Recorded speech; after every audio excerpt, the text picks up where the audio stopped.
জীবনের সবচেয়ে কঠিন থেকে কঠিনতম বাস্তবতা হলো সময় এবং সম্পর্কের পরিবর্তন।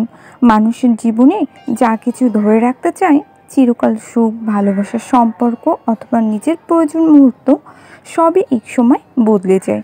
সময়ের সাথে সাথে মানুষ তাদের অনুভূতি এবং তাদের প্রয়োজনগুলো পাল্টে যায়।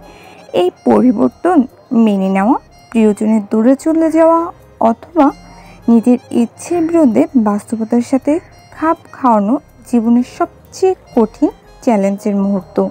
তবে এই কঠিন বাস্তবতাগুলোকে মেনে নেওয়া এবং নতুন পথ তৈরি করা জীবনে এগিয়ে যাওয়ার একটি গুরুত্বপূর্ণ অংশ। অন্য একটি শর্ত হলো, জীবনের কোনো কিছু স্থায়ী নয়। ভালো সময় জীবন শেষ হয়ে যায়, তেমনি খারাপ সময়ও। তাই কঠিন সময়ে ধৈর্য ধরা, মানসিকতা গড়ে তোলার প্রয়োজন। জীবন অনেক সুন্দর হবে যদি এই বাস্তবতাকে একটু মেনে নেওয়া যায়। কঠিন সমস্যাগুলো সব সময় থাকে না, পার করে একদিন চলেই যাবে ইনশাআল্লাহ।